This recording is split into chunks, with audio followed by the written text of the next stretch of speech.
Bom, boa tarde, pessoal. Gostaria de agradecer a presença de todos vocês. Estamos aqui para mais um webinar, onde vamos abordar o tema de sistemas de refrigeração, a importância de selecionar corretamente a tubulação de cobre aliada aos fluidos refrigerantes.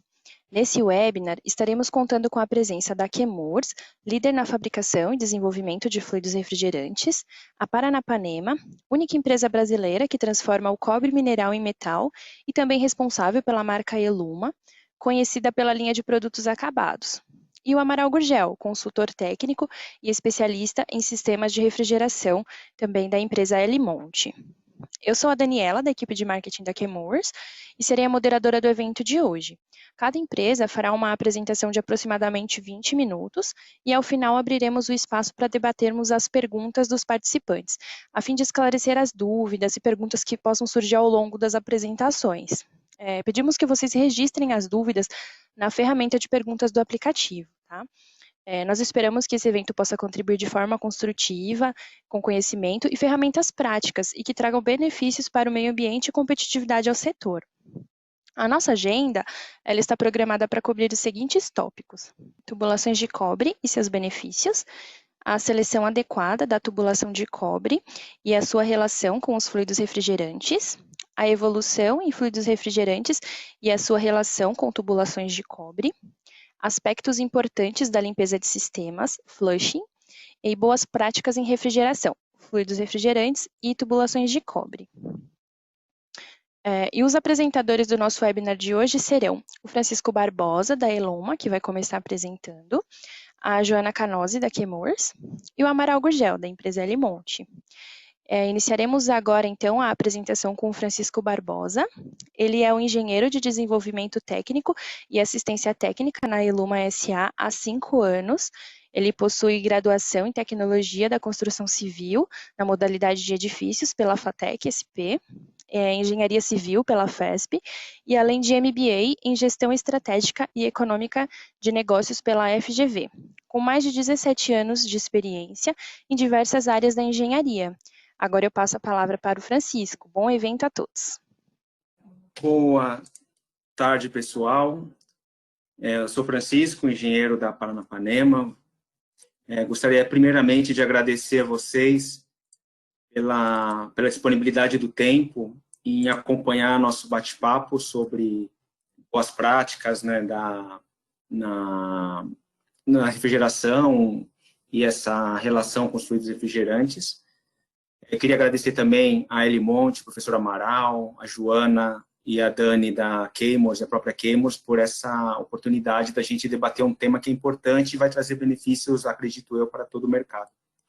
Bom, basicamente, a gente conversando um pouco sobre esse novo mundo que a gente está vivendo, né, com o advento da emenda de Kigali, o Protocolo de Montreal, onde começaram a ser selecionados cada vez mais diferentes fluidos refrigerantes para poder ser aplicado no sistema de refrigeração.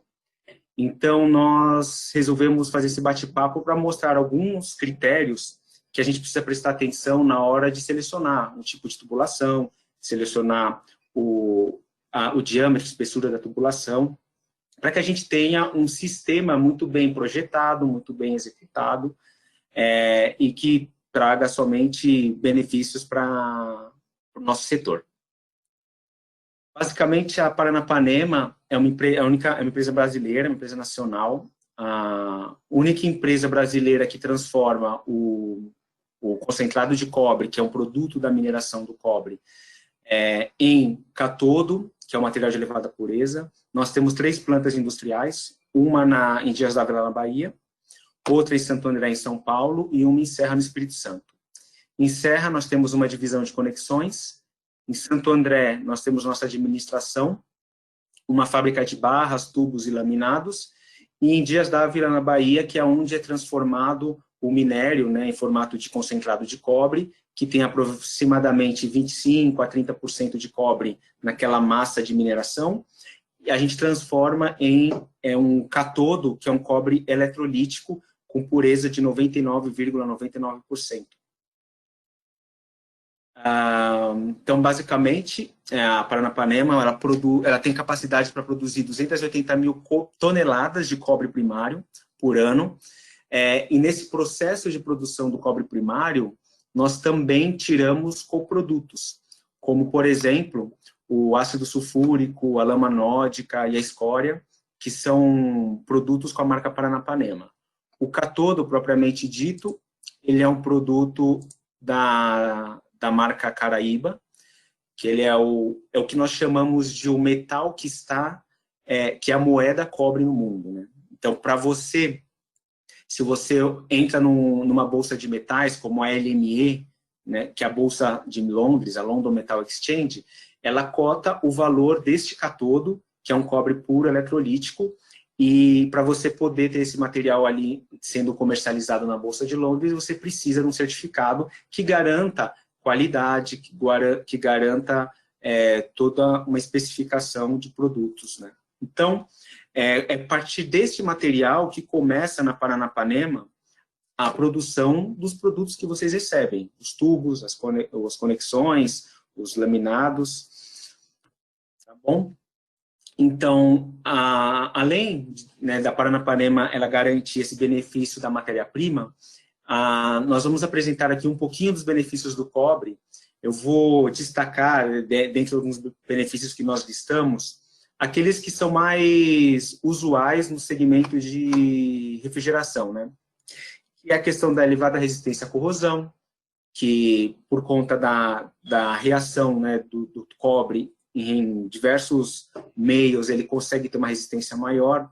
Então, se você tem um fluido refrigerante desses convencionais, que são como hidrofluorefinas, né, HCFCs, até os próprios CFCs, que estão sendo cada vez mais reduzidos, eles têm compatibilidade com cobre.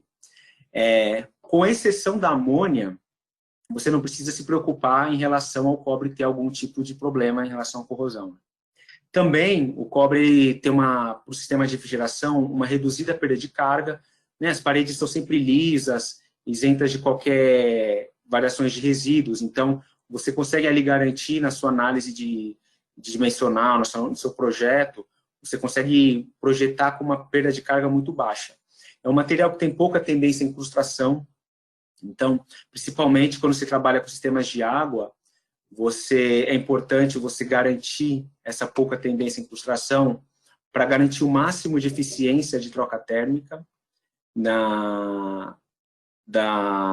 com a tubulação e o fluido refrigerante. E também nós temos a ação antimicrobiana muito importante e cada vez mais sendo difundida, principalmente quando a gente pensa em evaporadores, né, sistemas internos, onde você tem ali uma troca do ar com uma superfície, né, de serpentina e aletas, que quando é em cobre, você tendo essa ação antimicrobiana, que é uma ação direta, uma ação ativa, você reduz a possibilidade de proliferação de micro-organismos. Então, aqui é um estudo que nós temos, tanto em relação ao influenza H1N1, comparando o ácido inoxidável com cobre, onde foi colocada uma cultura desse vírus e foi medido ao longo do tempo o quanto ainda se manteve vivo. Então, nós percebemos que em 6 horas você praticamente não tem nada do vírus influenza, né, H1N1, enquanto no ácido inoxidável você ainda tem uma quantidade relativamente alta em 24 horas. Aquele mofo caseiro que a gente geralmente encontra, né, nos sistemas de ar-condicionado, muitas vezes, conhecido como Aspergillus niger, também foi testado tanto em superfície de cobre quanto em superfície de alumínio. E esses estudos mostram que você tem, a partir de 2 horas, o início da redução desse valor, né, da quantidade de esporas por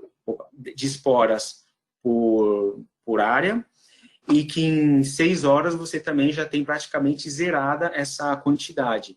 E que faz com que o cobre, então, seja um aliado nos sistemas de refrigeração, quando a gente pensa em qualidade do ar interior, quando a gente pensa em PMOC, onde você precisa garantir uma qualidade do ar, uma característica de um sistema que vá combater a proliferação de um eventual vírus, uma bactéria que entre em contato com essa superfície. Então, ele acaba também auxiliando. Dani, eu queria pedir para você colocar agora o nosso primeiro quiz para a gente ver o pessoal como é que eles estão em relação ao dimensionamento. Será que você pode lançar para a gente, por gentileza? Coloquei, o pessoal pode responder.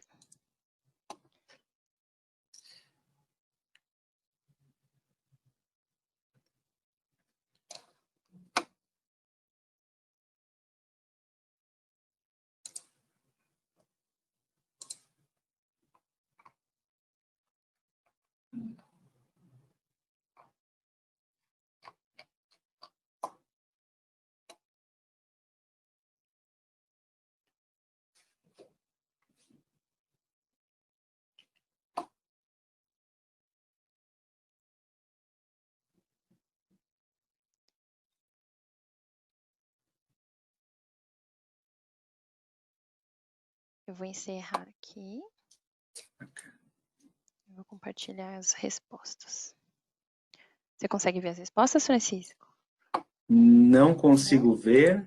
Tá, Você então. consegue jogar para a gente no chat? Não. Não, mas eu falo. Pode falar. Vamos lá. A maioria respondeu todas as anteriores. Tá. A segunda, Quantos por cento? 73%.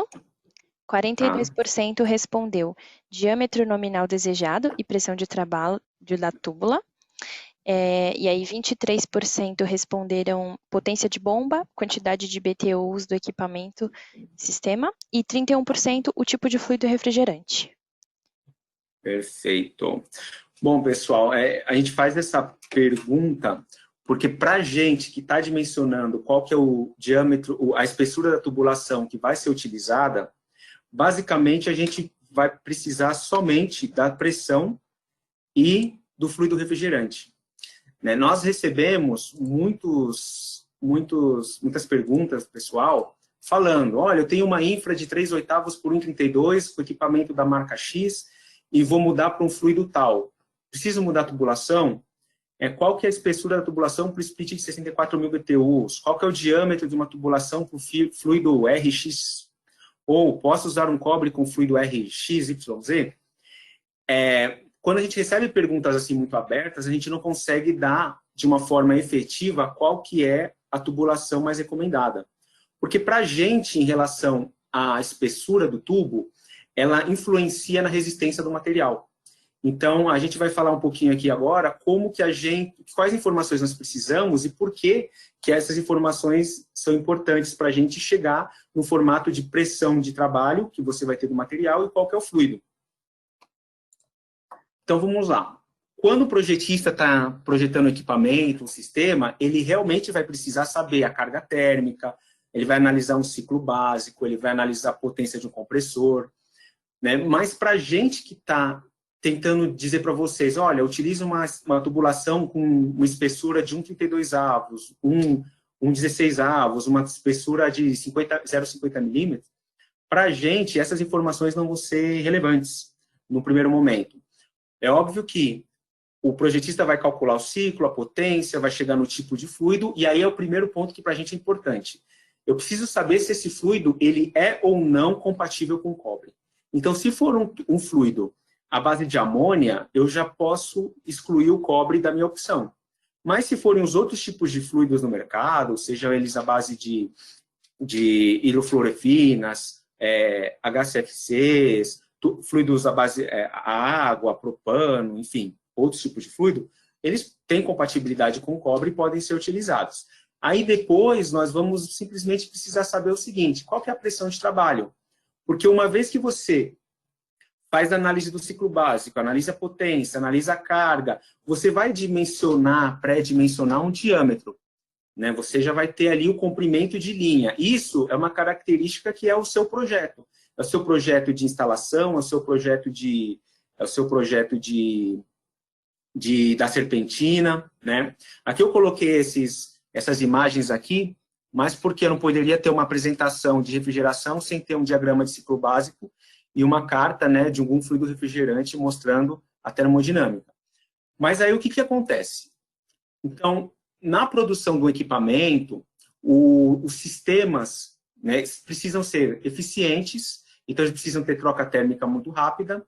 Eles geralmente têm um controle tecnológico na produção, né? No caso da dobra, da solda, você tem equipes muito bem treinadas, você acompanha um processo industrial, você tem ali componentes, carenagens que vão proteger esse trocador de calor, você tem um estudo, uma análise de vida útil, desgaste, e sendo compatível com o fluido refrigerante, né, tendo todos esses potenciais aí bem definidos, a gente analisa com a empresa que vai fabricar esse trocador de calor, verifica a espessura necessária para as pressões de trabalho e nós desenvolvemos a espessura do tubo. Então, é possível você encontrar um equipamento onde dentro dele você tem ali espessuras reduzidas, né? Seja um evaporador, um condensador, um chiller. Só que quando você vai para a interligação dessas tubulações, muitas vezes nós precisamos padronizar essas dimensões comerciais, porque eu não posso ter na revenda diversos tipos de diâmetro e espessura, porque isso, ao invés de ajudar, dificulta, encarece a produção desses materiais, não é viável produzir diferentes medidas. Também, na aplicação, a gente não tem o mesmo controle tecnológico que na indústria.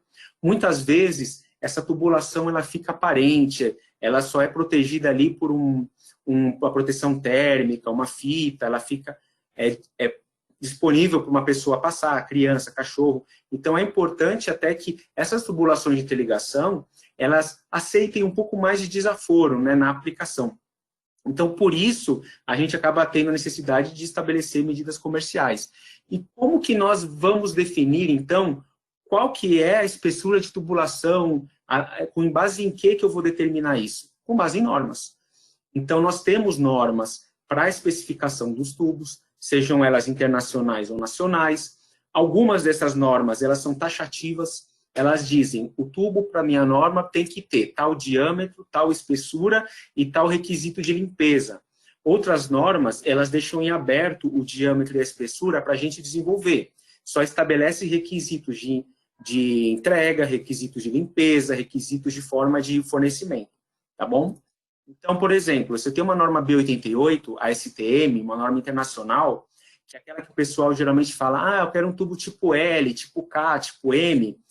Quando a gente pensa em uma norma do sistema inglês, no sistema americano eles denominam como tipo A, B e C. Ela estabelece, olha, um tubo de 15 milímetros, ele para ser tipo L, no caso, ele tem que ter 1,2 milímetros de espessura, que é o equivalente ao tipo A. Você pega uma norma B280, um tubo de 4 polegadas e 1/8, ele tem que ter ali 2,79 de espessura. Ela é taxativa. Já outras normas, como a brasileira, ela tem algumas referências, né, um tubo 952 por 0,70, por exemplo, mas ela te permite produzir outras medidas. E o que isso interfere no nosso trabalho? Interfere que, para garantir para vocês o melhor produto, garantir uma boa aplicação, onde vocês não vão ter problema na hora de utilizar um fluido refrigerante, fazer uma repotencialização, colocar um outro tipo, fazer um retrofit, vocês precisam entender qual que é a pressão de trabalho desse material. Se você não vai ter mudança, se você não vai ter problema na hora de você migrar de um para o outro. E aí nós analisamos composição química, analisamos propriedades, se é um tubo encruado, ou seja, um tubo duro, reto, ou se ele é um tubo recosido, um tubo mole. Avaliamos essas características e vamos produzir o tubo. No caso dos tubos moles, né, os tubos que são recosidos, por exemplo, nós precisamos calcular a pressão de trabalho para saber se ele vai atender a pressão de trabalho ou de uma linha de sucção, ou da de descarga, ou da interligação e tudo mais. Como é que nós fazemos? Nós calculamos com uma fórmula, utilizamos como referência a resistência do material, porque é essa resistência do material e um fator de segurança que vai ajudar a gente a saber se um tubo mole vai atender a uma pressão de trabalho. Então, um tubo de meia polegada, com 0,50, com meio milímetro de espessura, ele suporta 483 PSI. No equipamento, eu uso essa tubulação, mas quando eu vou fazer a interligação, eu vou precisar, por conta daqueles desaforos que ele vai precisar, e até por uma questão de dimensionamento comercial, eu vou precisar de uma espessura um pouco maior. E a 0,79 mínimo é uma espessura consagrada no mercado e que vai te dar até uma segurança, porque suporta 782 PSI de pressão. Isso vale também para um tubo rígido. Então, se você comparar aqui, né, um tubo rígido, temperatura, ele suporta 725 PSI, um tubo de meia, com 0,50 milímetros de espessura. No caso do 1,16 avos, do 1,32 avos, 0,79, ele suporta 1.180 PSI de pressão de trabalho, e o 1,59, que é o 1,16 avos, suporta 2.517 de pressão de trabalho. Por que que a gente garante isso? Porque nós seguimos a norma. E isso é uma coisa importante, que a gente traz também para essa discussão. Sempre procurar produtos normatizados, que sigam normas técnicas. E como é que nós garantimos esses produtos normatizados? Com a mais alta tecnologia na produção dos tubos de cobre. Nós temos um processo via cash roll, que ele garante uma fundição do material, com um controle de composição química. Esse tubo ele já é fundido, como vocês podem ver aqui, em formato do tubo no seu nascedouro, na sua primeira etapa. O que garante que você tem uma homogeneidade desse material. Você não tem nenhuma costura que possa ser um ponto de fragilidade. Depois nós temos processos de laminação, prefilação. Se é um tubo em formato de rolo, ele é embobinado. Se é um tubo em formato de barra, reto, ele é endireitado. E se ele é um tubo tempera mole, flexível, ele passa por um recozimento. E depois esse recozimento para embalagem. Então aqui nós temos alguns modelos de tubos em formatos panquecas, carretéis e bobinas, né? A panquequinha é essa que vocês estão acostumadas, né, em formato de 15 metros, bobinas de 30 ou 40 quilos, e carretéis são mais para o pessoal da industrial, que vai projetar um equipamento, que aí são de 80 a 100 quilos, que dá mais de 200 metros, é uma metragem muito grande, dependendo do diâmetro e da espessura do material. E nós temos capacidade de produzir toda essa área aqui. Então, eu posso pegar um tubo de 12 por 0,70, eu tenho capacidade de produzir. A gente pode trabalhar com essas medidas. No caso dos tubos retos também, nós temos diversas medidas que nós podemos trabalhar, né, em relação a diâmetro e espessura, aqui o diâmetro e a espessura. E nós também temos uma tecnologia para sistemas industriais, sistemas de equipamentos, né, que são os trocadores de calor, que são os tubos ranhurados, que eles aumentam a área da superfície interna da tubulação, garantindo uma maior área de troca térmica. Também essas ranhuras, elas fazem com que o fluido dentro da tubulação, ele passe com uma velocidade mais alta. Sendo mais rápida essa velocidade, é aquela questão, né? O ar parado, ele é um excelente isolante térmico. Ele em movimento, ele pode ser um excelente agente para resfriar o ambiente ou para aquecer, né? Você pega um secador de cabelo, coloca ali uma ventoinha, ele seca rapidinho, ele aumenta o seu calor. Se você colocar ali um ar-condicionado com refrigeração, ele gela o ambiente. Então, se a gente garante uma maior velocidade do fluido dentro da tubulação, por conta desse turbilhonamento, essa troca também é mais eficiente. E a gente consegue equipamentos mais compactos. Com equipamentos mais compactos, você consegue menor tamanho de equipamento, menor carenagem, menor tamanho na hora de fazer o transporte, armazenamento, estoque. Então, toda a cadeia acaba ganhando com essa eficiência que a gente tem. Então, o tubo ranhurado tem sido cada vez mais demandado no mercado também.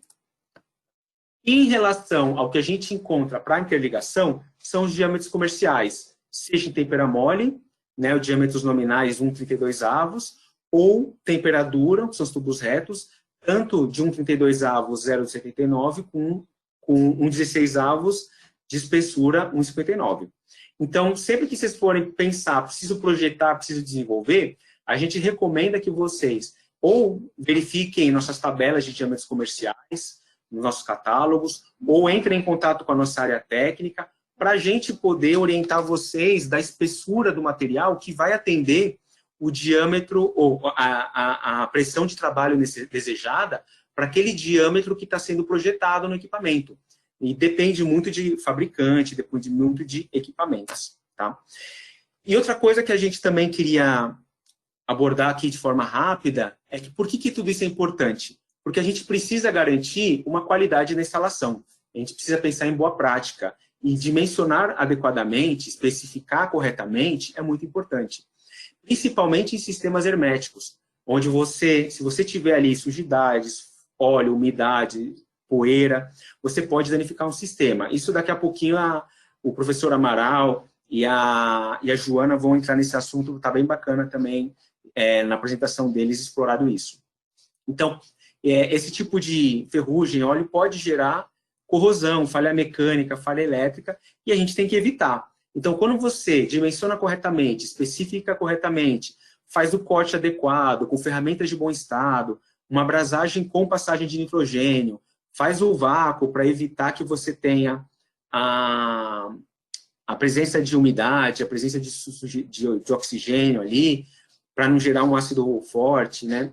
A questão, quando você vai utilizar a água, avaliar a dureza, pH dessa água, se ela é incrustante, se ela é corrosiva, às vezes fazer um tratamento para evitar a degradação do material.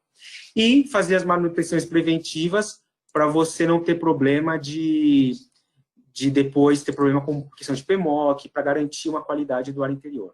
E nós, da Eluma, estamos à disposição para auxiliá-los. Nós temos uma área de desenvolvimento técnico, que, inclusive, a gente tem trabalhado para trazer soluções, para trazer novas aplicações de produtos para vocês, e esse debate, né, trazer um pouquinho para vocês do porquê que nós queremos trazer um pouquinho dessa informação de como especificar bem o material, dimensionar adequadamente, é importante para a gente até desenvolver produtos dentro da empresa. Então, nós desenvolvemos há pouco tempo bobinas flexíveis com diâmetros e espessuras comerciais para atender grandes comprimentos entre evaporadora e condensadora, para que você não precise fazer uma solda a cada 15 metros, a cada 5 metros, você conseguiria fazer uma ligação ponto a ponto sem necessidade de brasagem, garantindo um ponto a menos de possível falha no seu processo. Se você não precisa soldar, você simplesmente faz ali o flangeamento nos pontos, faz a limpeza, faz a pressurização adequada e você não tem o problema.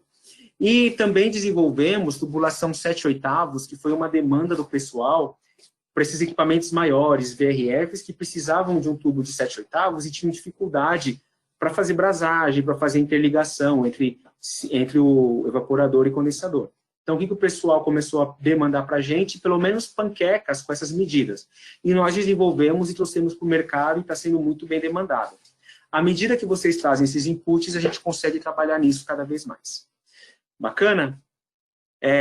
Eu queria agora ver se a Dani pode colocar a última perguntinha para ver se o pessoal acompanhou bem nossa palestra, nosso bate-papo. Coloquei já.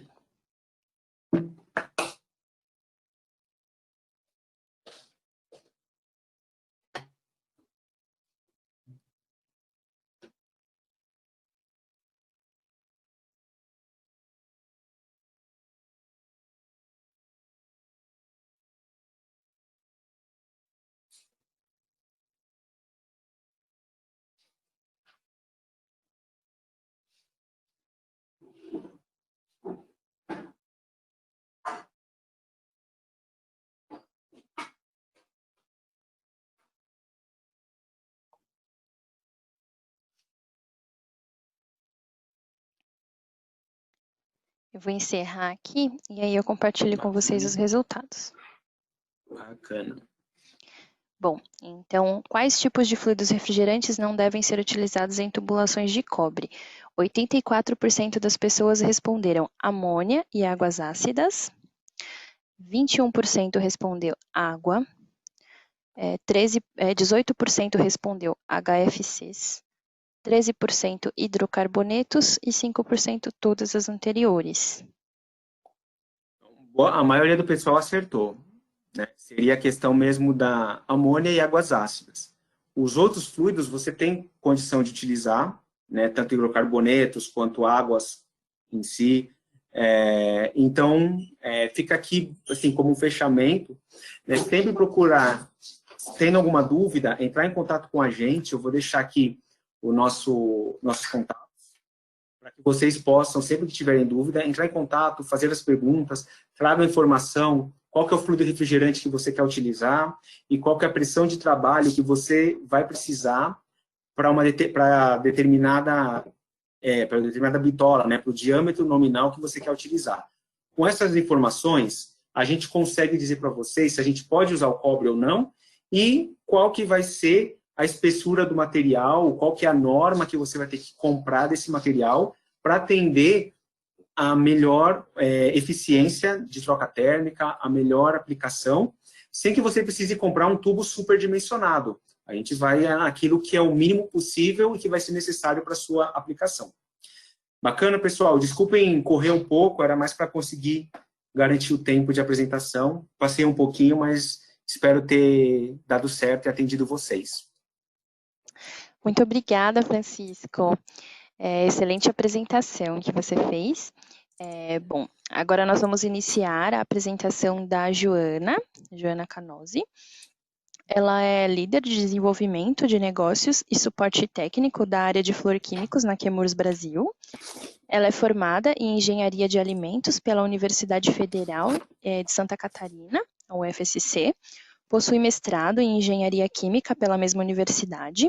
Atua há mais de 8 anos nas áreas de marketing e suporte técnico de empresas multinacionais do setor químico, com ênfase em desenvolvimento de negócios. Integra a comissão IEC, International Electrotechnical Commission, em 2 comitês que discutem normas de sistemas de refrigeração e ar-condicionado, assim como no CB 055, dentro da FEBRAVA, o comitê que desenvolve as normas ABNT para refrigeração, onde é especialista de normas ISO.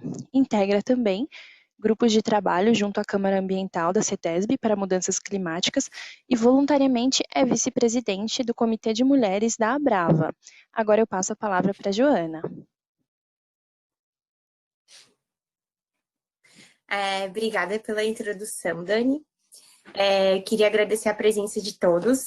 Liguei aqui minha câmera para dar um oi para vocês, porque eu estou morrendo de saudade de todo mundo. Estou morrendo de saudade de fazer eventos presenciais, mas por enquanto precisamos ser ainda vigilantes e vamos seguir aí, né, com a situação de distanciamento social. A Chemours, ela considera isso muito importante, considera o contato com vocês muito importante, então aí seguimos com o webinars, né? Agradeço, então, a presença de vocês. Eu vou fechar a câmera durante a apresentação, porque para algumas pessoas que estão vendo no celular, às vezes carrega, tá?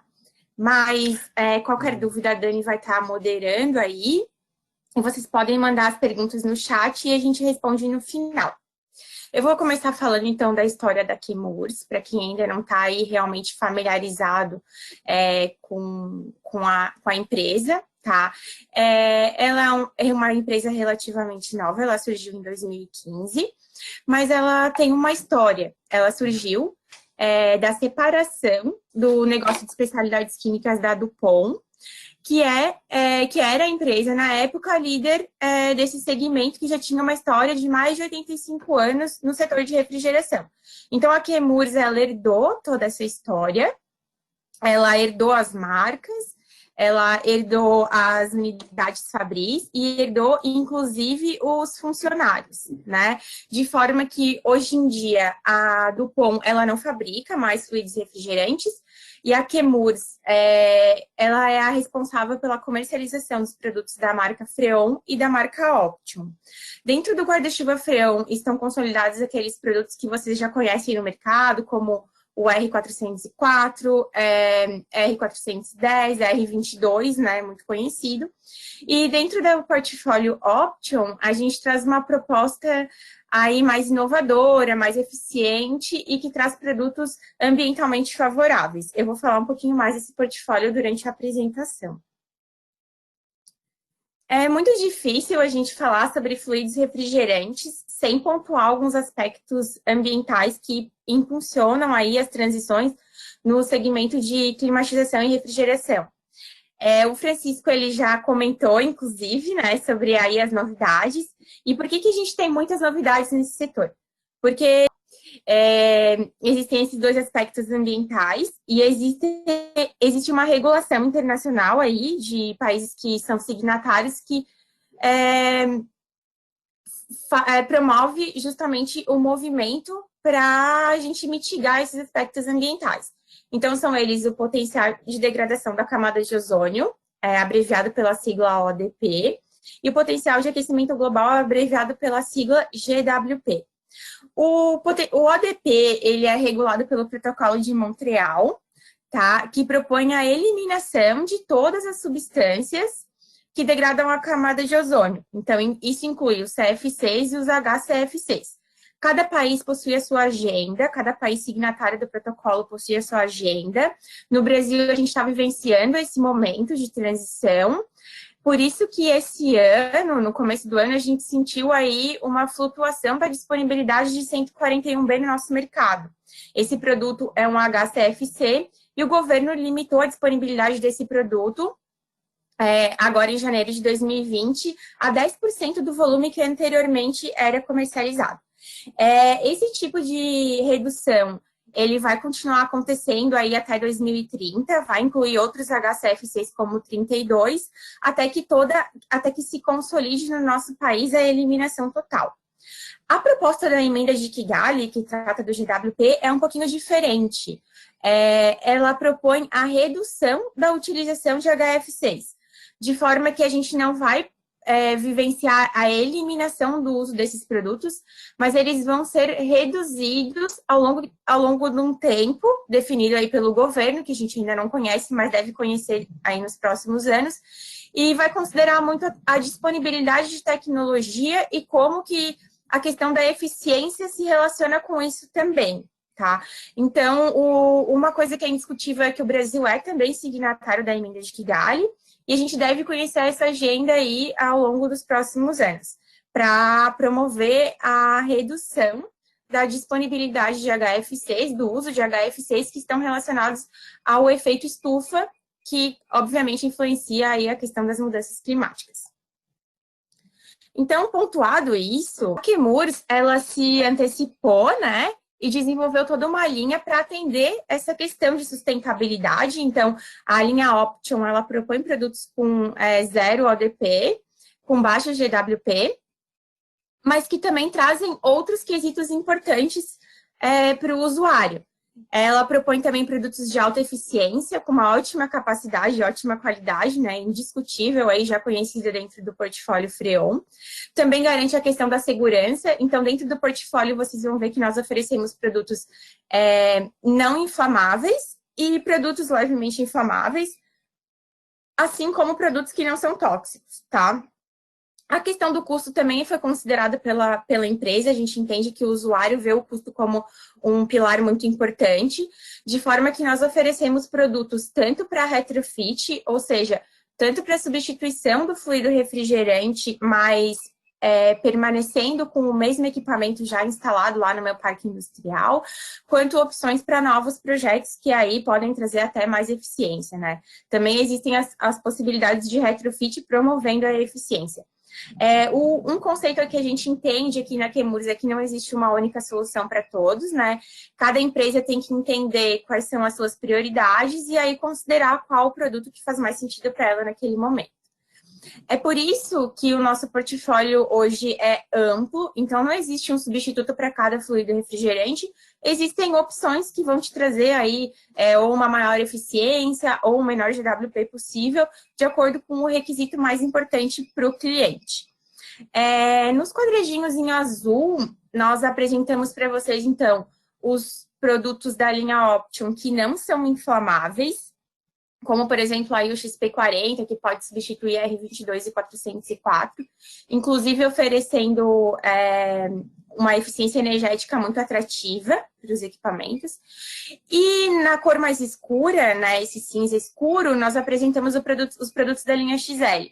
Esses produtos, eles não são recomendados para retrofit, somente os produtos em azul, tá? Já que os produtos em azul não são inflamáveis, porque os produtos em cinza, eles oferecem o menor GWP possível. Então, em alguns casos, como do R234YF, é um produto que tem um GWP comparável ao do CO2. Entretanto, esses substitutos, eles são levemente inflamáveis, então somente recomendados para novos equipamentos. O objetivo da apresentação hoje não é que eu entre em detalhe de cada produto, então aqui eu apresento para vocês brevemente. Mas eu também apresento para vocês uma ferramenta que permite vocês entenderem um pouco mais sobre esses produtos, né? E até de forma integrada com a questão do dimensionamento de tubulação para fluidos refrigerantes. A Chemours, então, dispõe de uma ferramenta que se chama Chemours Refrigerant Expert. Essa ferramenta é gratuita, ela está disponível no nosso site para download. E você pode simular diferentes tipos de sistemas com diferentes tipos de fluidos refrigerantes, comparando, né, as situações, simplesmente dando um input de características simples do sistema, como qual é o tipo de sistema, qual é o tipo de fluido que você quer trabalhar e as temperaturas de operação, aí, temperaturas de evaporação, condensação, superaquecimento e subresfriamento. Aí você pode ir na ferramenta aí de cálculo, inclusive copiar os dados para o Excel para fazer uma análise comparativa, mas o que muita gente não sabe é que você pode também fazer uma prévia do dimensionamento de tubulação. E isso aqui salienta justamente a questão de conexão entre o fluido refrigerante e o tipo de tubulação que você vai escolher. Né? Por isso que a gente está hoje aqui no webinar integrando as três empresas. Quando você vai na aba de dimensionamento de tubulação, aí você encontra aí as normas que o Francisco comentou, tanto a EN quanto a ASTM. E aí você pode fazer aí uma prévia de uma simulação do tipo de tubulação que vai ser requerida para trabalhar com aquele tipo de fluido refrigerante naquela condição. Quando eu falo aí que você tem que dar o input da temperatura, da condição de temperatura que você vai trabalhar, isso está totalmente relacionado ao conceito que o Francisco comentou com você de pressão de trabalho. Então, é aquela relação de pressão e temperatura que eu estou colocando intrinsecamente, né? Na verdade, eu também estou colocando dados de pressão de trabalho, que foi o que ele comentou com vocês. Então, fazendo aí uma equiparação. Agora, partindo para o tema da compatibilidade, eu gostei daquele pool que o Francisco fez com vocês. Então, aqui eu vou desmistificar aqueles 18% lá que falaram que não se pode usar HFC com a tubulação de cobre. Aqui eu apresento para vocês um estudo, então, realizado por um instituto muito renomado dos Estados Unidos, da área de refrigeração e climatização, que avaliou a compatibilidade das tubulações de cobre com diversos produtos, diversos tipos de fluidos refrigerantes. Eu selecionei o resultado do trabalho com o R410A, que é um HFC muito utilizado aí em climatização, e do HFO R1234YF. O YF é o fluido refrigerante base da linha Option, então é uma hidrofluorolefina. A linha Option é uma linha toda de hidrofluorolefinas. E o que a gente percebe nesse estudo é que, independente de qual fluido refrigerante você está utilizando, ele é compatível com cobre, desde que asseguradas as boas práticas de refrigeração. E o que eu quero dizer com isso? Nesse estudo, o cobre foi imerso em soluções com fluido refrigerante e foram simuladas diferentes situações. Então, situações onde houve o controle de umidade e controle de contaminantes dentro do sistema, que é a situação que está circulada com a linha vermelha, e outras situações onde o nível de contaminante ficou meio descontrolado, digamos assim. O que a gente percebe é que a contaminação influencia na compatibilidade, por isso que eu tenho diferentes colorações ali do fluido refrigerante. Entretanto, se eu manter a umidade dentro de um nível aceitável e também fizer o controle da presença de contaminantes, a compatibilidade entre os materiais está garantida. Eu não vou entrar em muito detalhe em relação à presença de contaminantes de umidade, porque o Amaral vai falar desse tema, mas fica a mensagem aqui para vocês de que não só os HFCs são compatíveis com cobre, mas também os produtos da linha Option, ou seja, as hidrofluorolefinas, conhecidas como HFOs. Como o Francisco pontuou para vocês, limpeza de sistemas é muito importante, né? Ele comentou algumas situações que vai ser importante fazer a limpeza. Aqui eu fiz um breve resumo de algumas situações que realmente é muito importante, tá? Então, quando queima um compressor, quando eu vou fazer um retrofit de um sistema muito antigo que já está contaminado, quando quando eu detecto que há acidez no sistema, quando existe algum parâmetro que está ali em descontrole, como, por exemplo, a temperatura de descarga. Então, existem diversas situações em que eu preciso realmente fazer a limpeza do sistema de refrigeração. Eu não vou o Amaral também vai falar um pouquinho mais disso, então eu vou me estender aí nas características de cada situação. A mensagem que eu quero passar para vocês é que muitos dos que estão aqui no webinar já estão extremamente acostumados a fazer a limpeza de sistemas com 141B. No começo da apresentação, comentei que aí o mercado sentiu uma flutuação da disponibilidade de produto. Mas o que eu posso assegurar para vocês é que por uma janela de tempo aí vai ser permitida a comercialização para aplicação de limpeza. Então, a Chemours continua comercializando 141B. Ele é seguro e eficiente, né? Por isso que o pessoal gosta de trabalhar com ele. Entretanto, ele é um HCFC. Ele degrada a camada de ozônio, então a Chemours já se antecipa lançando um substituto, que se chama Option SF80, como uma alternativa para o mercado aí, a partir do momento que o 141B não fizer mais sentido, tá? Esse é um produto que tem baixíssimo impacto ambiental. Para vocês terem ideia, o GWP do Option SF80 é 99% menor que o GWP do 141B. Então, a gente está falando de um produto que realmente tem um impacto ambiental baixíssimo. E é praticamente uma substituição indireta, não tem muita mudança de como realizar o procedimento. O Amaral vai comentar isso para vocês aí quando ele compartilhar a experiência que ele teve com o SF80. Mas muita gente ainda tem dúvida de quais são as características importantes quando eu vou fazer a seleção de um substituto para o 141B. Então, uma característica importante é o poder de solvência. O que o poder de solvência quer dizer? O potencial desse agente de limpeza de dissolver a sujeira dentro do sistema. Isso é medido por uma variável em termos químicos, que ela se chama valor de KB, e eu vou comentar um pouquinho mais para vocês aí na sequência. O fluido de limpeza, ele também precisa ter uma alta densidade. Só tendo uma alta densidade que ele vai realmente arrastar as partículas contaminantes para fora do sistema. Ele precisa também ser compatível com os materiais construtivos do sistema, então não adianta eu ter um fluido de limpeza que vai degradar o meu sistema, tá? Ele precisa ter um ponto de ebulição equilibrado. Muita gente comenta aí, eu perco muito produto quando eu vou fazer a limpeza, né? Então, a gente precisa ter um ponto de ebulição que evite essa perda ao fazer a limpeza, mas que, em contrapartida, seja equilibrado para eu poder garantir a eliminação total do solvente simplesmente com o vácuo, não precisar ter algum passo aí adicional que vai onerar o meu processo de limpeza. E, acima de tudo, ele desejavelmente deve ser um fluido seguro, né? Não inflamável e não tóxico, para garantir aí a segurança do usuário. Quando a gente avalia, então, o SF80, em termos de KB, lá que eu comentei o potencial de dissolução, né, da sujeira que está dentro do sistema, a gente percebe que, em comparação ao 141B, o SF80 tem um potencial maior, ele tem um valor de KB maior. Isso significa que, quando eu for fazer uma limpeza com SF80, é esperado que o produto já saia bem sujo na primeira passagem, tá? Porque ele possui realmente solubilidade aí com os principais contaminantes, como eu coloco nessa tabela abaixo para vocês, óleo mineral, graxa, silicones, tá?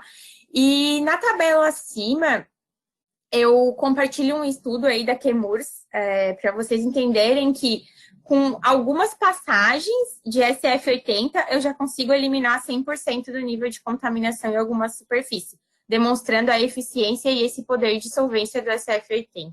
Quando eu avalio a questão da densidade, né, que está relacionada ao arraste da sujidade para fora do sistema, eu percebo que o SF80 tem uma densidade ligeiramente maior que o 141B, então ele vai entregar um resultado aí ligeiramente superior ao de 141B, em termos de densidade. E quando a gente avalia o ponto de ebulição, a gente percebe que o SF80 tem um ponto de ebulição um pouco superior ao do 141B.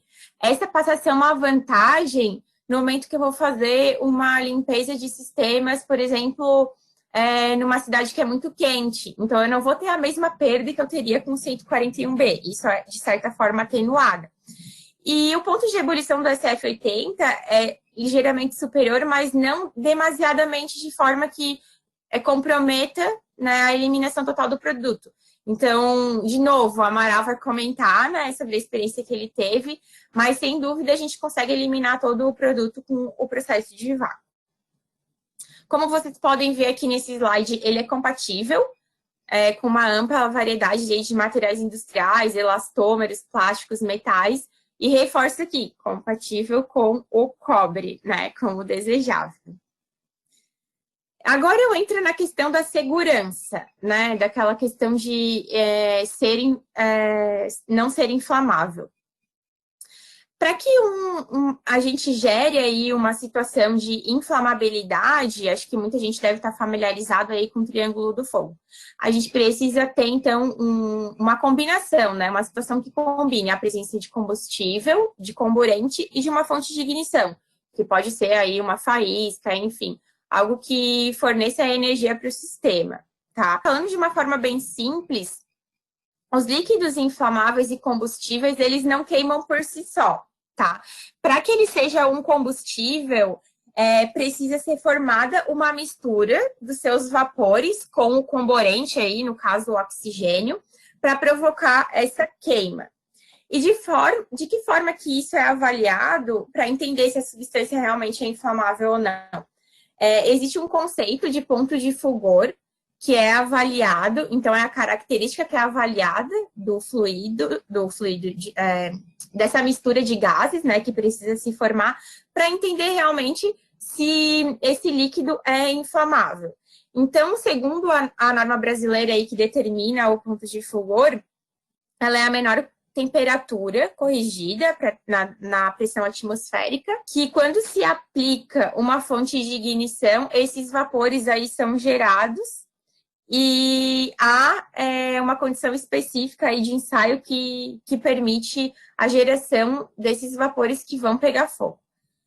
E aí, quando que é realmente considerado inflamável, tanto pela norma brasileira quanto pelas normas internacionais? Quando o líquido inflamável, ele possui um ponto de fulgor inferior a 60 graus, ou qualquer material em uma forma líquida com pontos de fulgor igual ou superior a 37,8. Então, essa é a avaliação que vai determinar realmente se o meu produto é inflamável ou não. Tanto o SF80 quanto o 141B são produtos que não possuem pontos de fulgor.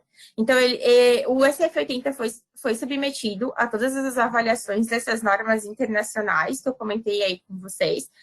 E os ensaios demonstraram que, assim como o 141B, ele não possui ponto de fulgor. Por isso que, assim como o 141B, ele não é considerado um líquido inflamável. Tá? Quando essas informações, elas estão presentes claramente na ficha de informação de segurança de produto químico, é um material que acompanha todo e qualquer produto químico comercializado, principalmente aí no Brasil, mas em outros países também é um documento internacional, mas no Brasil ele é obrigatório ser fornecido em português.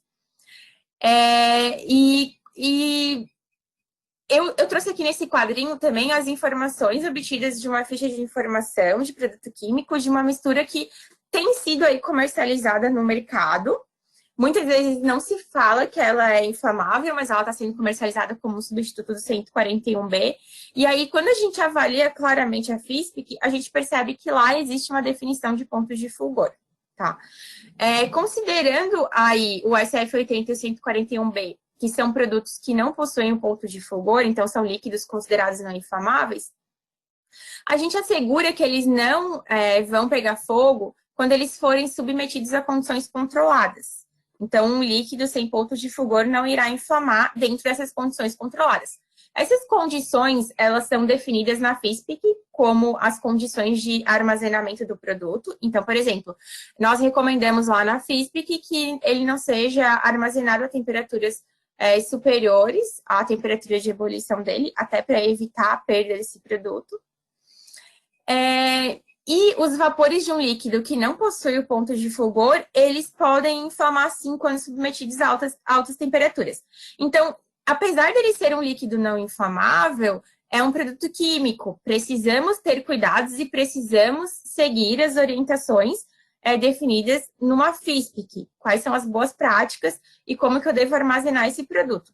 Se armazenado dentro dessas condições, não há risco, o produto não vai inflamar.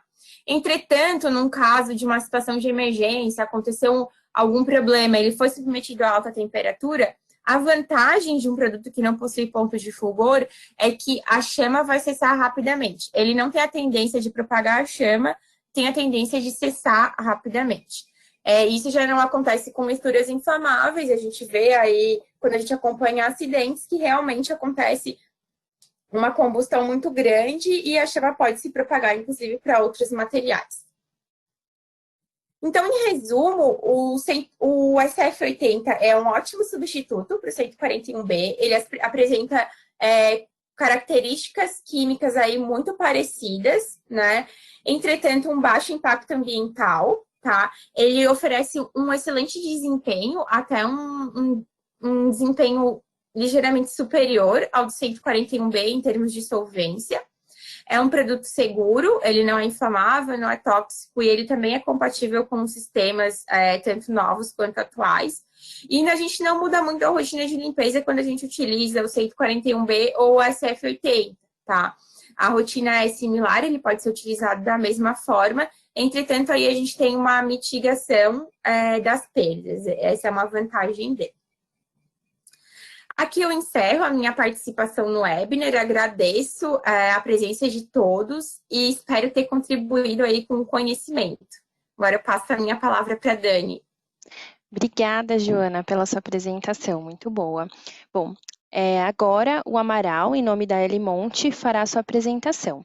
O Amaral se formou em refrigeração pela Escola Senai Oscar Rodrigues Alves em 78 e trabalha na área de refrigeração e climatização há mais de 40 anos.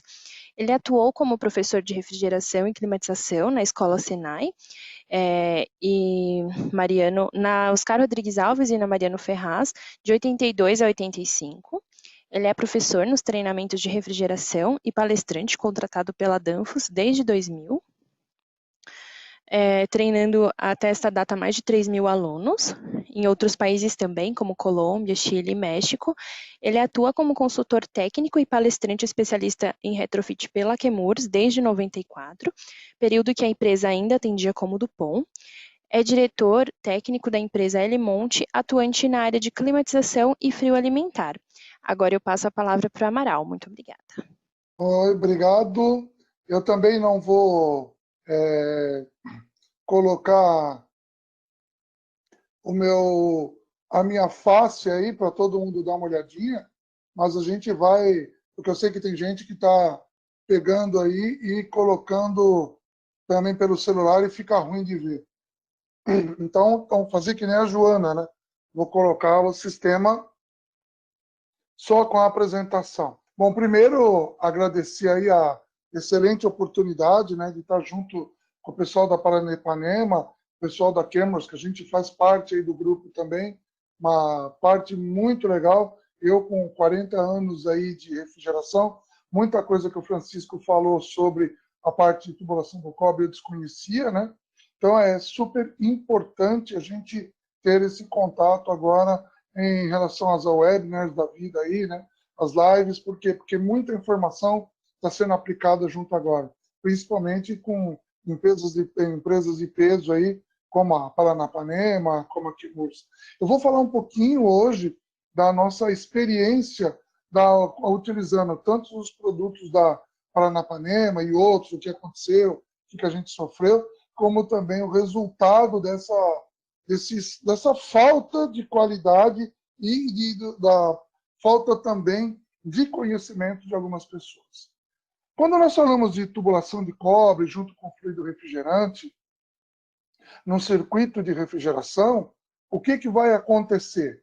Dentro desse circuito de refrigeração, é uma composição entre projeto de engenharia, né, a qualidade do fluido, cálculos de compressor e diâmetros de tubulação.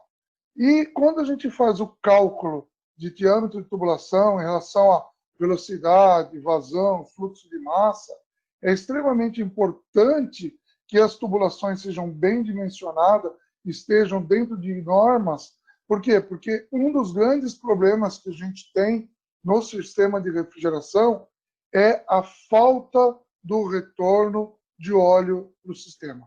Um dos grandes problemas de quebra, queima de compressor, é porque, às vezes, o instalador ele vai fazer uma instalação e não segue as boas práticas de refrigeração, e aí o que acontece? Ele faz uma instalação que, através do mau dimensionamento do diâmetro das tubulações, ele não consegue trazer o óleo de volta. Então, aí, não adianta ser um produto de cobre de excelente qualidade, como é o da Paranapanema, aí, né? Ou usando um excelente fluido refrigerante, como os produtos da Chemours, bons compressores, se ele não calculou direito. Por quê?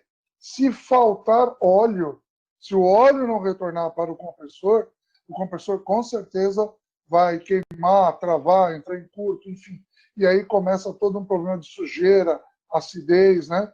Quando você também tem problema de falta de retorno de fluido refrigerante, porque o problema está entupindo a tela da válvula de expansão, acontece até uma redução na temperatura do sistema, e aí o superaquecimento também sobe muito. O que é o superaquecimento? É a diferença entre a temperatura de sucção, que é a temperatura que o vapor está chegando lá no meu compressor, e a minha temperatura de evaporação. Isso é muito importante, porque além de você aumentar a eficiência do sistema, você também ajuda a fazer o resfriamento do enrolamento do motor elétrico. Se por acaso eu tenho uma deficiência disso, o que acontece? A temperatura de descarga ela é proporcional também ao superaquecimento. Se o meu superaquecimento ele aumenta, a temperatura de descarga exponencialmente também vai aumentando. E aí gera a carbonização do óleo, principalmente ali entre a placa de válvula da descarga e a compressão do compressor, que a partir de 130, 135 graus, aquele óleo que está ali, que deveria ser um fluido lubrificando, ele começa a ser uma massa, começa a carbonizar, e aí entra o problema de queimar e travar, porque ele não consegue mais fazer a lubrificação das partes mecânicas do compressor. Então, tudo isso gera um pepino muito grande dentro do nosso circuito de refrigeração. E quem que vai pagar o pato com tudo isso?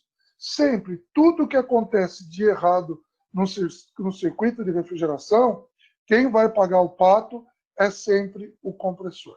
Então, tudo que vier de acidez, sujeira, carbonização,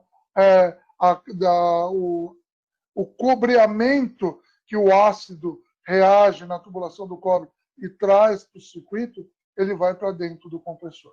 Então, uma das características muito rápidas de fazer uma análise por que o compressor pifou, queimou, houve algum problema, é quando a gente abre o compressor e ele está todo cheio de pó de cobre, nós chamamos de cobreamento. O que é isso? O sistema ficou ácido devido a alto índice de umidade, por problemas de queima de compressor, fluidos de baixa qualidade, tubulação de baixa qualidade também, que ela vai se decompondo e vai voltando, jogando todo esse sistema para dentro do compressor. Ou seja, é uma fórmula de uma sopa química ácida que vai destruir o compressor. Tanto faz ser um compressor aí de 500 kcal, 600 kcal de um refrigerador ou de um sistema de rack em paralelo, chillers, centrífugas de grande porte, o pepino é exatamente o mesmo. Só muda o tamanho do problema, mas o circuito que vai ser prejudicado e destruído vai ser realmente a mesma condição por causa da umidade e a formação de ácidos. Quando nós temos um produto químico junto com o sistema, mais o óleo, o nível de acidez ele tem que ser muito bem tratado. Por quê? Porque o nível de acidez do sistema é gerado através da formação de ácido clorídrico, porque os fluidos que ainda têm cloro geram ácido clorídrico, e como todos os nossos fluidos halogenados são à base de flúor, ele gera o ácido fluorídrico. Esses dois ácidos, tanto clorídrico como fluorídrico, são ácidos tão potentes que, quando ele entra em contato com o enrolamento do motor, ele ataca o verniz do enrolamento do motor, ele começa a dar fuga de corrente, e a partir do momento que começa a ter fuga de corrente, porque houve aquela proteção que é colocada no enrolamento do motor, no verniz, ele sai, o motor entra em curto e vai queimar. todo aquele ácido que começa a atacar as tubulações de cobre, toda a parte imóveis do compressor, também começa a gerar resíduo, e esses resíduos vão entupir aí os canais de lubrificação, as válvulas de expansão, a tela da válvula de expansão, lá o orifício do separador de óleo, e aí começa um problema generalizado. O que nós falamos? Quando nós temos um problema de acidez, de umidade, ou um sistema mal cuidado, mal dimensionado ou mal instalado, nós falamos que a gente disparou uma bomba relógio. Se vai quebrar ou vai ter um problema em um dia, 2 dias, 1 mês ou 1 ano, é uma questão de quanto que é essa condição de erro aí. Então, o sistema de refrigeração ele tem que estar livre de contaminantes. Por quê? O tubo de cobre ele é um excelente condutor. Ele é o melhor que nós temos para usar. Porém, se eu tiver problemas de contaminação, não tem fluido de melhor marca do mundo, nem cobre de melhor marca do mundo que vai resistir a esse tipo de acidez. E todo esse resíduo, toda essa porcariada gerada dentro do sistema, vai para dentro do compressor. E aí começa a tragédia, né? É uma tragédia anunciada no nosso sistema. Então, a limpeza do nosso sistema, com a aplicação de bons fluidos, boas técnicas, bom dimensionamento, uma boa qualidade do tubo de cobre, garante aí que a gente não vai ter problema nas nossas instalações, seja de um refrigerador doméstico, seja de uma instalação de um split, de um self, de um chiller, de sistemas de supermercado, não importa. O tamanho do pepino muda em função da capacidade, mas o problema sempre vai ser o mesmo. Então, todo esse sistema que está com essa sujidade que vai para dentro do compressor é o cara que vai pagar o pato. Então, seja um compressorzinho do refrigerador ou um scroll de 20 TRs ou de 50 TRs ou um compressor parafuso, não importa.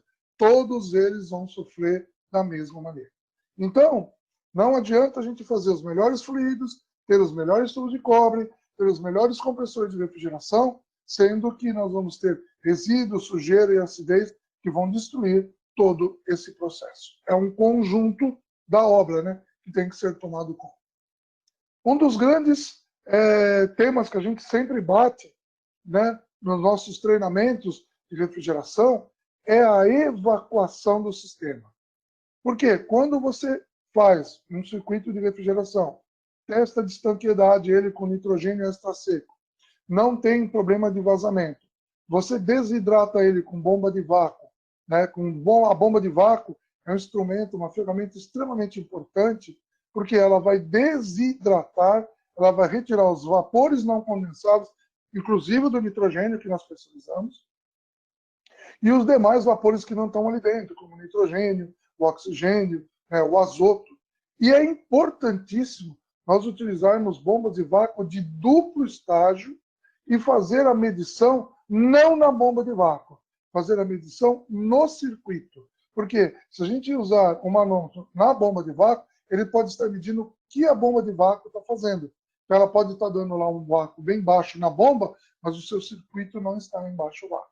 Então, o que nós recomendamos? Que nós atingimos aí condições de vácuo abaixo de 500 micra. Porque abaixo de 500 micra, você já desidratou, tirar os vapores não condensáveis, a sua umidade já evaporou ali dentro, porque isso é a função do vácuo.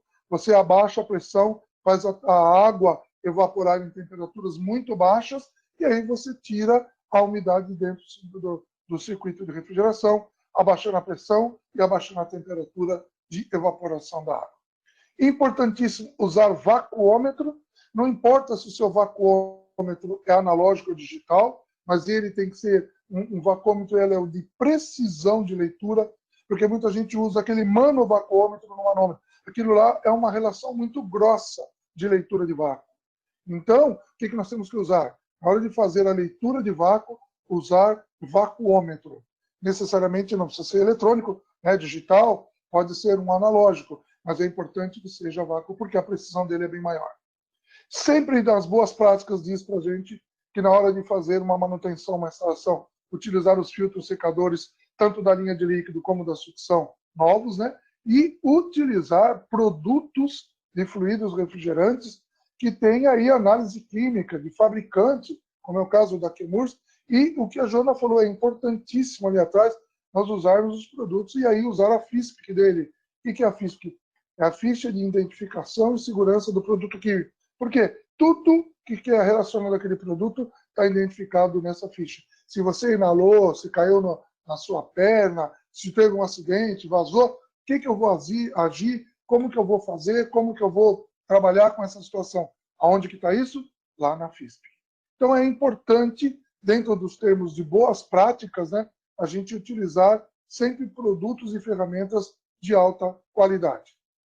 Um dos grandes problemas que a gente ocorre no nosso dia a dia é encontrar sistemas que quebrou o compressor, queimou, o circuito ficou aberto, sistemas de chiller, que houve o congelamento do evaporador, estourou o trocador de calor, entrou água para dentro do circuito de refrigeração. A pior coisa que pode ter no circuito é umidade. Então, vocês imaginam quando ocorre um vazamento ou houve um rompimento do evaporador, que é onde está passando fluido refrigerante de um lado e água do outro, como é o caso dos chillers, o que acontece? Toda aquela água do sistema vai para dentro do sistema. Então, o que acontece? Ele destrói todo o sistema de refrigeração. Então, é importantíssimo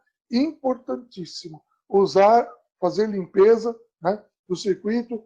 A gente fala muito do 141B, porque ele era muito utilizado no mercado, mas hoje nós temos aí o SF80, que substitui aí, nós vamos falar já dele, de uma forma bem melhor, com arraste melhor, uma limpeza melhor, né? E se não houver essa limpeza do circuito, pós-queima de compressor, com problemas de acidez, com problema de contaminação de umidade, de água entrando dentro do circuito, tudo isso não adianta você colocar compressor novo, que você vai ter um problema que daqui 1, 2, 3, 4 meses, toda aquela sujeira, aquela umidade, aquela água que não foi tirada dentro, vai virar um ácido e vai destruir o seu compressor. Um dos detalhes importantes também, dentro de instalações, né, de tubulação com cobre, no momento de você fazer a sua abrasagem, passar uma nitrogênio por dentro da tubulação, criando aí uma atmosfera inerte. Por quê?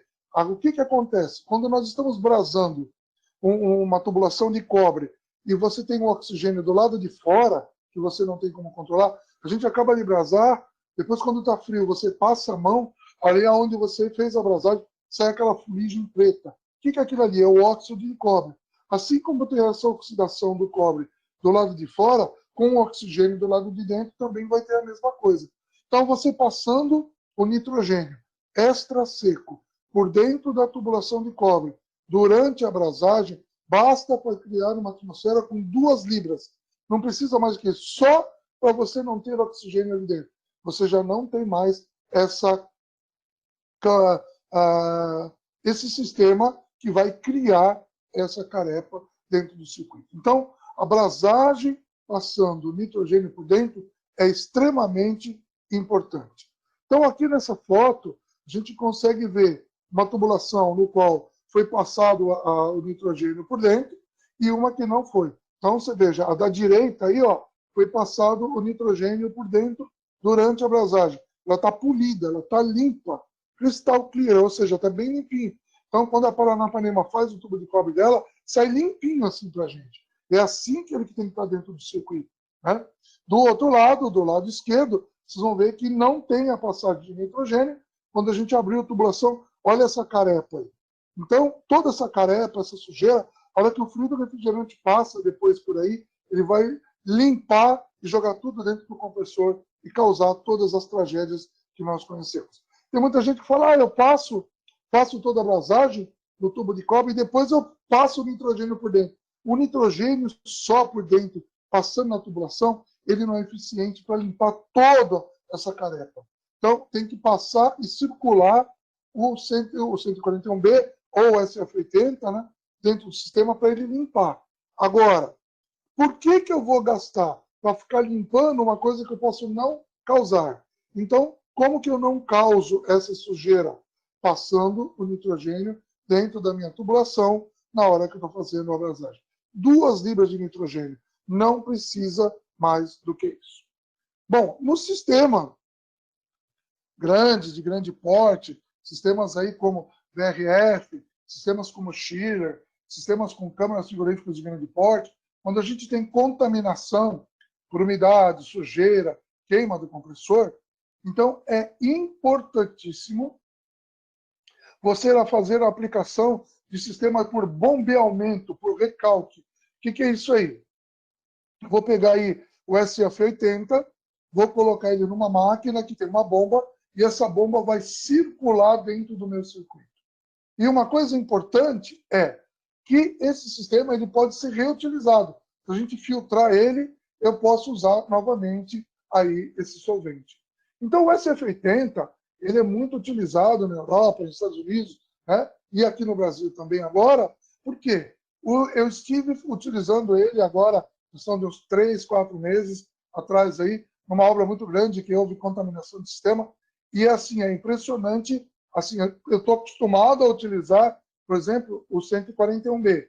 Ele limpa bem, mas o SF80, ele tem muito mais rápido e eu usei muito menos. Ou seja, então eu uso menos porque a temperatura de evaporação dele é bem mais alta, então eu consigo ter ele mais na fase líquida dentro do meu sistema, fazendo o fluxo e limpando. Uma coisa importante, eu vi muitos colegas por aí usando outros produtos por limpeza. Pessoal, muito cuidado. Nós estamos falando de produto químico, né? E alguns produtos que estão sendo vendidos no mercado aí, se dizendo que é um solvente, ele é até um solvente, mas ele é inflamável. Então nós temos que tomar muito cuidado com isso. Por quê? Porque as pessoas que às vezes vendem não têm conhecimento da parte química. Então você está comprando um produto que está sendo vendido para ser uma solução para o seu problema de limpeza e você pode correr o risco de ter aí um acidente porque ele é um produto inflamável. No caso do SF80, que é o substituto do 141B, tanto como o 141B, nenhum deles são inflamáveis, como a Joana já falou. Então, nós podemos fazer a limpeza, e a gente recomenda, né, quando for fazer a limpeza, tirar aí do circuito as telas das válvulas de expansão, abrir todas as GBC, tirar filtro do sistema, né, se não entope, dentro do circuito de refrigeração, para fazer todo o sistema de fluxo. É importante que no final de todo o sistema, o fluido saia limpo, claro. Isso quer dizer que todo o teu sistema foi limpo e tirado toda aquela parte de graxa, sujeira, de carepas do sistema. Se a pessoa não tem essas bombas de fluxo, trabalha com uma refrigeração doméstica, coisas pequenas, splits, né? Então existe a utilização do sistema também por arrasto, né? O que é isso aí? Então, o mecânico, o técnico, a pessoa que vai executar esse trabalho, vai comprar um cilindro especial, não pode usar os nossos DACs que vêm com fluido, porque eles não suportam essas pressões. Então, você vai utilizar esse cilindro. Ele tem válvula de segurança, a espessura da chapa dele é maior. Você vai colocar ali dentro o SF80, vai pressurizar com nitrogênio, e aí vale ressaltar uma coisa muito importante. Dentro do nitrogênio, nós temos 3.000 libras, 200 bar. Pode ver que o cilindro de nitrogênio ele não tem nenhuma parte de solda, ele é forjado, que é justamente para estar dentro das normas de segurança. E aí você usa um regulador de pressão, rebaixa aí de 3.000 libras para 2 libras para fazer o fluxo. Ou, se quiser pressurizar o cilindro que você comprou com o SF80, basta colocar aí 70, 80 libras, pressurizar, e aí você abre e, através de diferença de pressão, o nitrogênio empurra o SF80 dentro do evaporador, dentro do condensador, né, dentro do seu separador de óleo que você quiser limpar, e aí ele faz o fluxo e faz a limpeza. Então, essa é uma maneira mais simples, mais prática, né, mas faz a mesma função do que a circulação. Agora, circuitos de grande porte, aí você, para fazer a limpeza, você faz o fluxo por circulação. Pessoal, um detalhe importante, nunca usar o SF80 ou o 141B por dentro do compressor, porque como ele é um solvente, ele vai limpar todo o óleo. Mas eu vou limpar, depois eu coloco o óleo e ponho para rodar. Quando você limpa com o solvente ali dentro, você seca todo o sistema e você fica sem lubrificação. Quando você coloca o óleo no compressor e vai pôr ele para partir, a parte superior, até fazer a lubrificação, pode travar e queimar. Então, não se recomenda utilizar os sistemas de limpeza com SF80 ou com 141B dentro do compressor, porque você vai danificar o seu compressor, né? E sem contar também que, como ele é um solvente, dependendo da quantidade que você está passando ali por dentro, pode também ter uma ação desse solvente em relação ao enrolamento do motor e ao verniz que tem ali. Pode comprometer isso aí. Então, não é recomendado passar dentro dos compressores ou sistemas de limpeza os solventes. E uma recomendação importante, que a gente vê muito por aí, mecânico fazendo o tal do diretinho. O que é o diretinho? Pega lá no nitrogênio, no cilindro de nitrogênio, coloca um adaptador e aí abre devagarzinho lá e pressuriza o sistema ou empurra o fluido para fazer limpeza. Pessoal, isso é um risco. Nós temos 3.000 libras, 200 bar.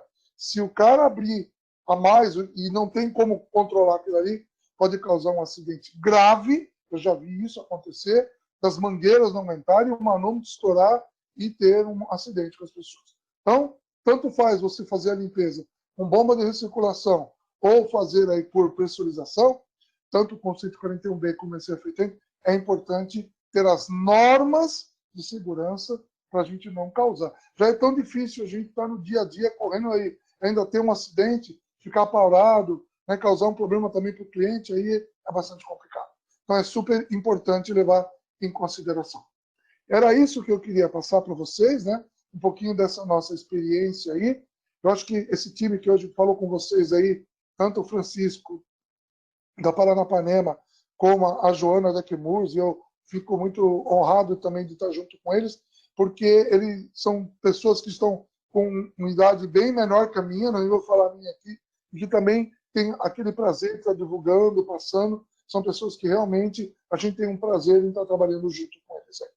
Beleza? Dani, está com você aí. Não sei se vocês querem ter alguma pergunta, alguma coisa, para fazer esse encerramento aí. Obrigada, Amaral. Isso mesmo. Bom, muito obrigada pela sua apresentação, pela apresentação de todos. Agora, vamos começar aqui as perguntas, tá?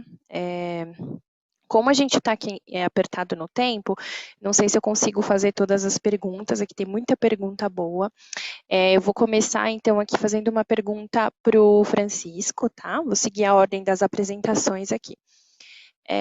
A primeira pergunta, do professor Enio, por que, quando uso os tubos microalitados, a velocidade do fluido aumenta? Não teria um aumento significativo da perda de carga na evaporação? Bom, vamos lá. É uma pergunta bem complexa que a gente não domina todas as fases do sistema frigorífico. Mas a experiência que nós temos com o pessoal que a gente tem trabalhado e desenvolvido é que quando a gente utiliza aletas, ela favorece a formação de um turbilhonamento ali do fluido. Né? Peraí, partilhar. Aceitou? Deu certo? Alô? Estão me ouvindo bem? Bom, ela favorece a formação ali do fluxo, né? Primeiro, tem uma questão relacionada à mecânica dos fluidos, né? Aquela famosa fórmula de Venturi, onde quando você coloca uma ranhura interna na tubulação, a gente reduz a seção transversal interna, e a tendência com essa redução de seção transversal é fazer com que o fluxo passe com uma maior velocidade naquela região, né? Então, isso é um ponto. Outro ponto é essa questão das ranhuras propriamente, elas possuem ângulos determinados em projeto, altura de ranhura determinada em projeto, e quando é feito todo esse estudo, cálculos matemáticos, é justamente para fazer com que esse fluxo do fluido, ele haja de uma forma onde ele vai aumentar mesmo esse arraste, ele vai aumentar essa velocidade, e quanto maior for a velocidade na superfície ranhurada, maior vai ser a troca térmica. Eu não sei se isso responde à pergunta do professor, mas basicamente são esses dois fatores, a questão da redução da seção transversal, né, o efeito do tubo de Venturi, e também a questão do projeto do ângulo da ranhura e altura de ranhura para fazer esse turbilhonamento. Tá, ok. Bom, mais uma pergunta então para o Francisco que eu vou fazer. O cobre pode ser aplicado em sistemas criogênicos ultra baixas temperaturas? Qual seria o limite das temperaturas de uso? Bom, eu não tenho informações de limites, né? Nós sabemos que nós temos aplicações para criogenia, e inclusive depois se o pessoal quiser me passar por e-mail, eu posso passar alguns estudos que mostram alguns comparativos de cobre e outros produtos que foram desenvolvidos para criogenia. Mas ele pode ser utilizado. O que a gente não pode permitir é o congelamento do fluido, né, que ele se solidifique dentro da tubulação. Mas aí é para qualquer tubulação. Se você pegar a tubulação para água, se houver um congelamento dessa tubulação com o fluido, né, ele pode gerar algum problema. Mas não havendo congelamento, não tem problema. Tá, ok. Bom, obrigada, Francisco. Agora para a Joana. A linha Suva foi extinta e seus produtos incorporados à linha Freon? É exatamente isso. A Chemours, ela passou por um processo de simplificação de portfólio. Então, a Dupont, na época, tinha várias linhas de produto. A Chemours, ela consolidou tudo dentro da linha Freon. Então, tudo que era Suva e Xeon virou Freon. E os novos produtos dentro da linha de produtos da Ioption. Então, só trabalhamos com essas duas grandes marcas hoje em dia. Mas não deixamos de comercializar os produtos, isso que é o mais importante. Obrigada, Joana. E tem mais uma pergunta. O que é KB? Eu não sei se eu falei certo. É assim? KB. Então, especificamente, o KB é um coeficiente de dissolução de base, mas isso é um conceito meio técnico demais aí. Então, simplificando, ele é um coeficiente determinado em um laboratório da substância química, da capacidade dela de dissolver a sujidade. Então, ela vai entrar lá no sistema, dissolver a graxa e limpar o sistema, né? Empurrar para fora. O KB é uma característica de potencial aí de limpeza do fluido de limpeza. Tá, ok. Obrigada, Joana. Vou fazer agora uma pergunta para o Amaral. Qual o tempo mínimo que você vê em campo para que o uso do refrigerante de baixa qualidade resulte em queima de compressor? Existe um estudo sobre isso? Não, é bastante complicado falar disso aí, né? Porque, na realidade, quando a gente fala de baixa qualidade, precisa entender o que é. Se é alto índice de umidade, produto que está desbalanceado, produto que veio sem fórmula, né? Então, assim, na realidade, a gente não tem um estudo de quanto tempo demora para um produto de baixa qualidade destruir o sistema. Mas nós temos uma grande certeza que ele vai destruir. É uma só questão de tempo. Tem produtos tão ruins no mercado que não dá um mês. Tá? Mas, assim, não tem assim um item que diz assim, ó, se você fizer um produto de baixa qualidade, vai ser um mês, 2 meses, 3... Não tem. Tá? Isso aí depende muito de várias ações. Né? Pode ser que o produto do cara, nós temos um produto bom e o cara não fez um bom vácuo. E aí tem o problema da umidade, da acidez. Quanto tempo? Depende de quanto gerou essa acidez dentro do circuito. Então, é bem empírico isso aí. Mas uma certeza é única. Se você usar um produto de baixa qualidade, não fizer um bom vácuo, né, você vai ter um problema. Isso aí é batata. Se vai ser um mês, uma semana ou um ano, né, vai dar problema. Só falando com o Francisco aí de temperatura, Francisco, eu montei um sistema que é para 178 abaixo de zero. É um sistema para fazer a aplicação de um produto em lente de óculos, para fazer aquela refração. E o sistema lá é 178 e, incrivelmente, é com tubo de cobre também. Então, é aquilo que você falou, não tem problema de temperatura e, lógico, não pode congelar dentro dos sistemas aí. Né? Esse é um pequeno, por exemplo, quando a gente usa o CO2, ele tem esse problema, né? Dependendo da condição que ele está, ele pode ficar o triple point, né? Ele pode ficar sólido dentro da tubulação. Por isso que quando a gente usa um sistema com CO2, tem válvula de segurança para tudo quanto é lado. Por quê? Porque pode ocorrer do CO2 ficar sólido dentro do sistema. Eu vou aproveitar aqui essa oportunidade, porque geralmente o Amaral não está comigo nos eventos. Esse é um momento assim, vocês se registrem, né? É muito único, porque a gente sempre se separa e vai para cada um para o lado. E aí veio essa pergunta aí, né, de quanto tempo que dura aí se for um fluido de baixa qualidade. Se o pessoal vai bastante aí nas práticas do Amaral, né, ele mostra várias... É que nem um médico. Eu entendo que o Amaral é o Dr. Retrofit, né? Ele vai fazer o diagnóstico do sistema. Então, o que eu interpreto dessa pergunta aí? É que... E aí eu quero jogar aqui para o Amaral para ele me corrigir se eu estiver errada. Não dá para a gente medir um tempo. A gente tem que estar atento às características do sistema, né? Que é as boas práticas aí que o Amaral sempre fala. Então, se eu ver que alguma característica já saiu fora, opa, é isso ou não é, Amaral? Eu já vou ficar de olho, né? Quando nós falamos de circuitos de grande porte, quando você tem visor de líquido, separador de óleo, você tem medições com manômetro instalado, fica mais fácil a gente analisar, fazer análise de óleo, né? Porque, na realidade, quando a gente abre um compressor e deu um problema, nós estamos abrindo um cadáver ali, né? Estamos fazendo uma autópsia. Então, quando o cara morre, você fala, o que aconteceu? O cara infartou.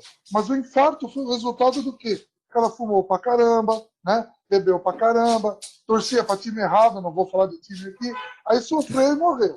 Então, assim, quando você tem sistemas que você consegue analisar, por exemplo, você tem sistemas de supermercados de grande porte, e eles mensalmente ou semestralmente eles fazem uma análise do óleo, manda fazer a cromatografia e o óleo diz assim, está gerando aí cobre, tem uma quantidade de concentração de cobre, tem uma quantidade de concentração de ferro. Então, esse circuito já está mostrando que está com algum problema. Então, você consegue fazer uma ação preventiva. Mas quando você tem circuitos pequenos, como é o refrigerador, split, que você não tem aí como fazer essa ação, fica mais difícil. Mas sim, Joana, você está certo. Se a gente conseguir analisar e fazer as preditivas, mesmo se o sistema estiver ruim, a gente consegue pegar, analisar e corrigir. Bacana, gostei. Boa, agora tem mais uma pergunta, e eu acho que é para o Amaral. Vou fazer aí, vocês veem. Há algum sistema de refrigeração que seja necessário nível de vácuo abaixo de 500 micra? Opa, excelente pergunta. Pode ver que o cara é São Paulino, quem perguntou isso aí. É o seguinte, na realidade, a recomendação é abaixo de 500 micras. Por quê? Quanto menor o vácuo, mais você desidrata, mais você limpa, melhor para o seu circuito. Né? Quer dizer, o mínimo, existe, o máximo que eu posso ter, 500 micras, daí para baixo. Então, o que vier para baixo, seguramente vai ser bem mais efetivo a desidratação e, consequentemente, aí as ações que você não vai ter de acidez. Então, de 500 para baixo, está excelente. Tá? Tá ok. E aqui a última pergunta, essa acho que cabe para o Amaral e para a Joana também. Quantas vezes pode ser reutilizado esse sistema de limpeza com SF80? Quer responder, Joana? Eu duvido que o Amaral não saiba responder nenhuma pergunta. Mestre da refrigeração, ele sabe responder as minhas, as do Francisco. Vamos falar como é boas práticas? Deixa eu falar, então. É assim, quantas vezes você pode reutilizar? Depende, porque o produto também, com o tempo, ele vai evaporando. Tá? O SF80 ele tem uma característica que ele evapora numa temperatura mais alta, então a gente perde menos produto, mas ele vai sendo evaporando.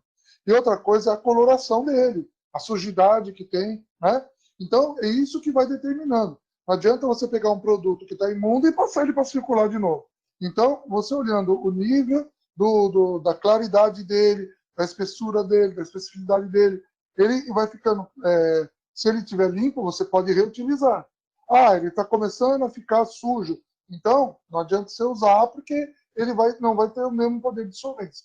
Agora, existem alguns sistemas que dá para a gente, por exemplo, fazer a evaporação desse produto, dessa efeito, você condensa ele de novo, porque na evaporação você limpa o produto, ele evapora, ele fica puro de novo, a sujeira decanta, você condensa ele e utiliza ele de novo. Tranquilo, sem problema nenhum. Dá para utilizar. É isso, Joana? É que a questão, assim, da reciclagem, ela pode ser feita utilizando aí máquinas que contêm filtros, né, Amaral? Então, tu consegue fazer uma limpeza e uma recirculação, e é como o Amaral falou, vai saindo limpo, então, à medida que for saindo limpo, eu vou utilizando o produto. Quando eu falo de reciclagem, aí eu já tenho que mandar aí para uma central que vai fazer a reciclagem, fazer todo um tratamento químico, vai fazer uma análise e garantir que o produto volta em boas condições para o mercado. Então, é bem difícil a gente definir quantas vezes, né? A gente tem a certeza que o produto ele pode ser recirculado, regenerado, reciclado, mas a gente não pode precisar quantas vezes, porque justamente vai depender também aí da questão da evaporação. Então, acho que o Amaral comentou perfeitamente. Muito bom. Tá ok. Bom, pessoal, acho que é isso. Qualquer pergunta mais que vocês tiverem, eu vou deixar aqui os nossos contatos na tela. Vocês podem aí tirar print e, bom, então acho que gostaria aqui de agradecer, né, a presença de todos vocês. Obrigada aí a todos que aceitaram esse convite, né? Queria também avisar que o webinar será disponibilizado no YouTube. Nós vamos enviar um link aos participantes dentro das próximas semanas, juntamente com o certificado de participação, tá? E é isso, só gostaria de agradecer, esperamos ter contribuído aí com o conhecimento de todos. Mais uma vez, obrigada. Vocês querem falar mais alguma coisa? Isso aí, obrigada, pessoal.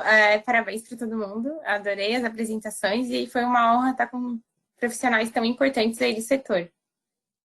Ana, eu faço minhas essas palavras, quero agradecer o professor, a você, Joana, por também embarcar nessa logo de primeira, né, e a Dani também por ajudar a gente. Quero agradecer também o Rodrigo, que está aqui nos bastidores, ele não apareceu, mas ele quase me substituiu, né, na apresentação, e agradecer muito o suporte dele, e se vocês precisarem, eu estou sempre à disposição, tanto o pessoal da Chemours, o pessoal da Elimonte, professor Amaral, quanto o pessoal que está aí assistindo a nossa apresentação. Obrigado mesmo por disponibilizar o tempo de vocês.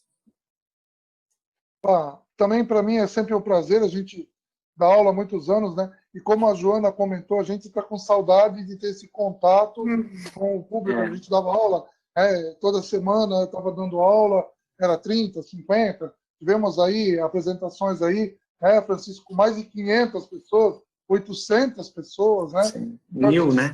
Falta desse contato com o pessoal, né? De tirar o sarro dos caras, brincar, esse contato. Né?